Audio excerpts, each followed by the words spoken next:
Merhaba, bugün AWS güvenliğinin tam kalbine, işin mutfağına iniyoruz. Bu mimari incelememizde odak noktamız hepimizin sürekli karşılaştığı o kritik üçlü. IAM poliçeleri, en az ayrıcalık prensibi ve o bazen kafa karıştıran izin ve ret mantığı. Biliyorsunuz, bulut dünyasında güvenlik sadece ekrandaki birkaç kutucuğu işaretlemekten ibaret değil. Arka planda sistemin gerçekten nasıl düşündüğünü kavramamız gerekiyor. Hazırsanız lafı hiç uzatmadan bu yapıyı birlikte deşifre etmeye başlayalım. Önümüzdeki dakikalarda izleyeceğimiz yol haritamız şöyle.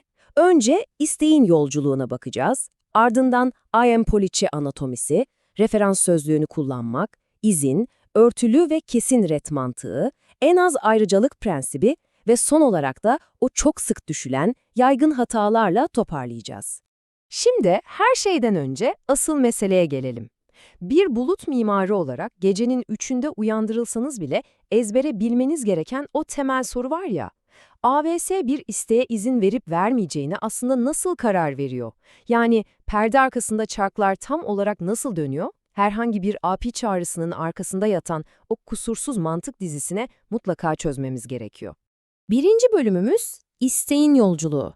Yani bir isteğin AWS içerisindeki serüveni. Peki bu süreç nasıl işliyor? AWS yetkilendirmesinin zihinsel modelini doğru kurmak, inanın işin yarısı. Sistem bir isteğe evet veya hayır demeden önce çok net, kronolojik bir yol izler. Her şey önce bir principal ile yani kapıyı çalan kişi veya servisle başlar. Hemen ardından request context gelir. Yani bu kişi nereden geliyor, hangi IP adresinden, günün hangi saatinde bağlanıyor.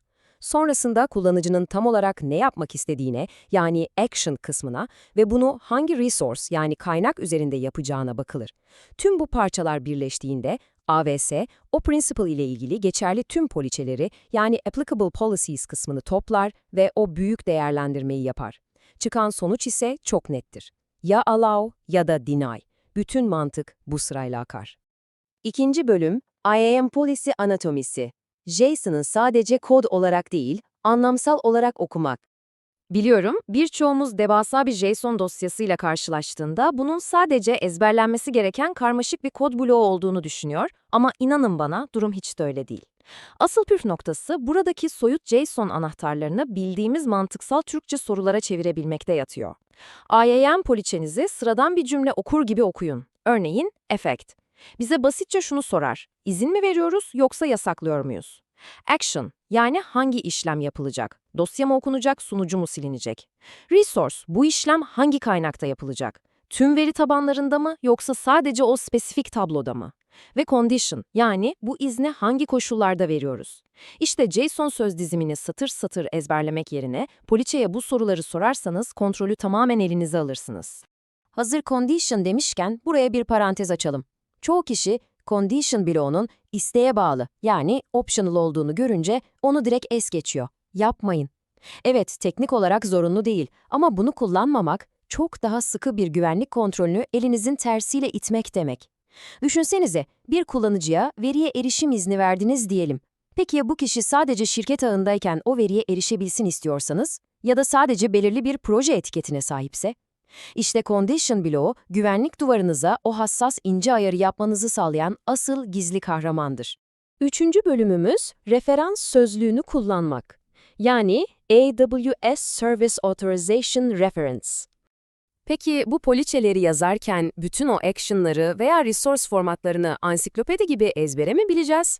Tabii ki hayır, kimse bunu yapamaz. Profesyonellerin sırrı, körü körüne yıldız işareti koyup joker kullanmak yerine resmi AWS Service Authorization Reference tablosunu kullanmaktır. Mesela bir S3 nesnesini okuma izni mi vereceksiniz? Girip resmi tablodan S3 Object Action'ını bulursunuz. Tablo size açıkça şunu söyler. Bak, bu işlem için object türünde bir kaynak tanımlamalısın ve istersen S3 Existing Object Tag gibi specific condition anahtarlarını da kullanabilirsin. Kısacası tahminde bulunmak veya ezberden gitmek yerine bu referans sözlüğüne açıp bakmak mimarinize inanılmaz derecede sağlamlaştırır. Dördüncü bölüm, izin, örtülü ve kesin red. Yani allow, implicit deny ve explicit deny kavramları. Şimdi işin gerçekten can alıcı noktasına, yani yetkilendirme mantığının zirvesine geliyoruz. Birbiriyle çelişen kurallar nasıl çözülüyor? Lütfen bunu aklımıza kazıyalım. AVS'de varsayılan durum istisnasız her zaman ama her zaman implicit deny yani örtülü redddir. Sistemi tamamen kilitli, devasa bir çelik kasa gibi düşünün. Siz açıkça ve geçerli bir şekilde allow yani izin vermediğiniz sürece kapıyı çalan her istek otomatik olarak reddedilir. AVS varsayım yapmaz, niyetini okumaz, doğrudan reddeder. İşte bu, bulut güvenliğimizin sıfırıncı ve en temel savunma hattıdır. Bunu temel bir test senaryosu üzerinden canlandıralım. Sol tarafa bakın, bir kullanıcı sistemde hiç tanımlanmamış bir eylemi gerçekleştirmeye çalışıyor. Poliçesinde buna izin veren hiçbir allow cümlesi yok. Sonuç, doğrudan reddedildi. Neden? Çünkü örtülü red devrede. Şimdi sağ tarafa bakalım. Burada kullanıcının isteği, poliçesindeki principal, action ve resource değerleriyle kusursuz bir yapboz gibi eşleşiyor. İşte ancak ve ancak bu kusursuz eşleşme sağlandığında o kilitli kapı açılır, örtülü red aşılır ve istek allow durumuna geçer. Peki ya işler kırıştığında ne olur? AWS'in elindeki o nihai koz, o en güçlü kural nedir derseniz, cevap çok net, explicit deny. Diyelim ki ortamda birden fazla poliçe var. Biri size hevesle tamam buna el al diyorum geçebilirsin diyor. Ama başka bir poliçede aynı işlem için kocaman bir explicit deny yani kesin red var. Ne olur biliyor musunuz? Kesin red her zaman kazanır. AWS'de geçerli bir explicit deny ortamdaki tüm el avları ezip geçer.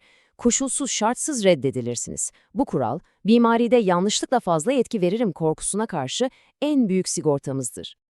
Tabii biz bu poliçeleri yazarken AWS bizi tamamen yalnız bırakmıyor. IAM Access Analyzer gibi araçlarla bize hatalarımızı veya güvenlik uyarılarını söylüyor. Ama şurada bir anlaşalım. Poliçenizin doğrulamadan geçmesi, yani hatasız, geçerli bir JSON olması, onun güvenli bir mimari sunduğu anlamına kesinlikle gelmez. Bu araçlar yazım hatalarını yakalamada harikadır. Ama işin mantığını, o iznin gerçekten o kadar geniş verilip verilmemesi gerektiğini onlar bilemez. O mimari kararı her zaman sizin vermeniz gerekir. 5. bölümümüz, Cloud mimarlarının en yakın dostu, en az ayrıcalık prensibi, yani least privilege. Sektörde acemi ile profesyoneli ayıran o meşhur çizgiye geldik. Kural inanılmaz basit aslında. Sadece ama sadece amaçlanan işi yapmaya yetecek kadar izin verin.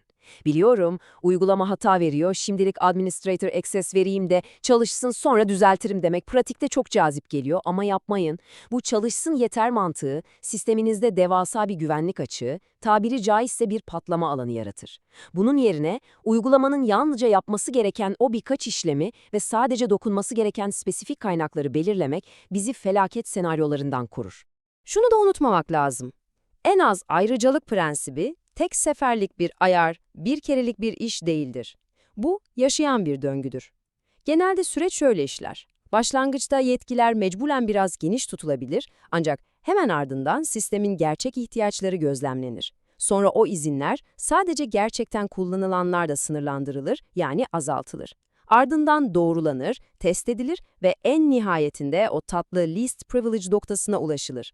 Gerçek bir mimariyi ayakta tutan şey tam olarak bu döngüsel temizlik alışkanlığıdır. 6. ve son bölümümüz yaygın hatalar. Özellikle yeni başlayanların çok sık düştüğü o meşhur tuzaklar. Tüm bu mantığı konuştuktan sonra insanların en sık yaptığı hatalara bir check-up yapalım. 1 numaralı hata, izin hatalarını hızlıca çözmek için kestirmeden admin access kullanmak. 2. Action ve resource kısmında üşenip yıldız yani joker karakter koymak. 3. Az önce anlattığım o harika condition'ları tamamen yok saymak. 4. Kimlik doğrulama yani authentication ile yetkilendirme yani authorization kavramlarını birbirine çorba etmek. Ve 5. İnternette bulduğunuz, ne yaptığını, hangi implicit veya explicit deney kurallarını ezdiğini hiç bilmediğiniz o hazır poliçeleri kopyalayıp körü körüne sisteminize yapıştırmak. Lütfen bu tehlikeli alışkanlıklardan uzak duralım.